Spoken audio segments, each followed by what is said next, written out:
కదలిరా కదలిరా కదలిరా కదలిరా కదలిరా కదలిరా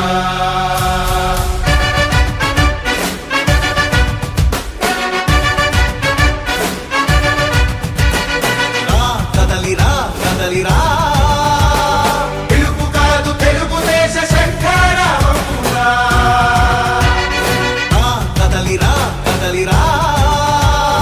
రాతి యుగాన్ని వదిలి స్వర్ణ యుగం వైపు రారా జగనూడల మర్రి మన మెడలెక్కి కూర్చుంది చుట్టూ ఉన్న ఎవ్వరిని బతకనివ్వదే అది దాన్ని తుంచి వేర్లు తుంచే ధైర్యం ఉంటే రారా ఈ కలి ఆకలికి బలయింది చాలు తెలుగు జాతి తిరుగుబాటు నేటితోనే మొదలు కదలిరా కదలిరా కదలిరా కదలిరా కదలిరా కదలిరా కదలిరా కదలిరా పిలుపు కాదు తెలుగుదేశ శంఖారావమురా కదలిరా కదలిరా రాతి యుగాన్ని వదిలి స్వర్ణ యుగం వైపు రారా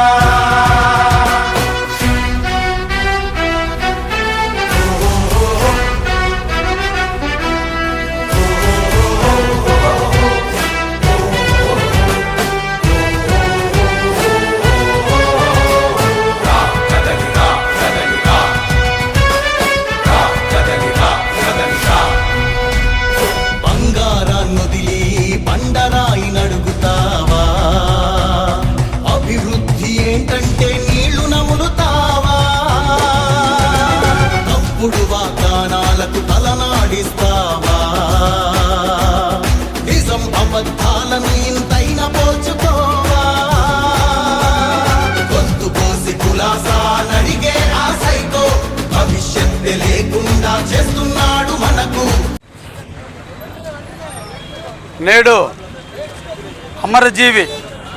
శ్రీ పొట్టి శ్రీరాములు గారి జయంతి 70 సంవత్సరాల నాడు డిసెంబర్ 15, 1952న ఆయన అమరజీవులయ్యారు. ఆయన ఈ రాష్ట్రానికి ఒక మహోన్నతమైనటువంటి సేవ చేసినటువంటి వ్యక్తి. ఈరోజు తెలుగు వాళ్ళు తలెత్తుకొని తిరుగుతున్నారంటే అది శ్రీ పొట్టి శ్రీరాములు గారు పెట్టిన భిక్ష. ఆ మహానుభావుడు 58 రోజుల పాటు ఆమరణ నిరాదీక్ష చేసి ఏ ఒక్కరు కూడా స్పందించకపోయినా తెలుగువారు ఆరంభ సూర్యులే తప్ప పోరాటం తెలియని వారని మద్రాసీలు ఏలన చేసినా అందరూ కూడా తెలుగు వాళ్ళందరూ కూడా ఎక్కడ వాళ్ళు ఎక్కడ విడిపోయినా నేనున్నాను అంటూ 1952లో గుంటూరులో మొట్టమొదట సీతారాములు గారు ఆమరణ నిరాదీక్ష చేస్తే ఆనాటి ముఖ్యమంత్రిగా పనిచేసిన రాజాజీ గారు 3 రోజులనే దాన్ని అణిచివేయటం, దాన్ని కలించి వేసినటువంటి శ్రీరాములు గారు హైదరాబాద్కి పోయి ఎక్కడ కూడా ఆమరణ నిరాదీక్ష చేసేదానికి ఒప్పుకోకపోతే తన మిత్రుడైనటువంటి ఇంటిలో తాను ఆమరణ దీక్ష చేస్తాను, ఈ రాష్ట్రం కోసం, ఈ తెలుగు జాతి కోసం, తెలుగుదేశం యొక్క గౌరవం కోసం తప్పకుండా నా ప్రాణాలను అర్పిస్తానని చెప్పి ప్రాణార్పణ చేసినటువంటి మహోన్నతమైన వ్యక్తి శ్రీ పొట్టి శ్రీరాములు గారు. 58 రోజుల పాటు ఆమరణ నిరాదీక్ష చేసిన తన మిత్రుడైన సాధు సుబ్రహ్మణ్యం తప్ప ఏ ఒక్కరు తెలుగువాడు కూడా తనకు సంఘీభావం చెప్పకపోయినా అకుంఠిత దీక్షతో ఏదో ఒక రోజు సాధిస్తాము తెలుగువాడి యొక్క రాష్ట్రాన్ని అని ఒకుంఠిత దీక్షతో 58 రోజులు ఆయన చనిపోతే ఆయన చనిపోయినటువంటి శవానికి ఆనాటి ఉన్నటువంటి వెయిట్ 14 కేజీల మనిషిగా మిగిలిపోయాడు.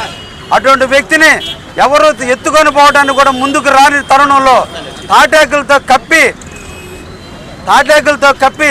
ఎద్దుల బండి మీద మోసుకొని పోతూ ఉంటే అప్పుడు మన తెలుగువారైనటువంటి ఘంటసాల శ్రీనివాసరావు గారు మొట్టమొదటి దాన్ని స్పందించి తెలుగువారికి పౌరుషం లేదు, పౌరుషం లేని తెలుగు వాళ్ళలాగా మేసాలు గీరుకొని ఆడవాళ్ళలాగా ఇళ్లల్లో చీరలు కట్టుకొని ఆయన పాడిన పాటలకి ప్రెసిడెన్సీ కాలేజీ ముందు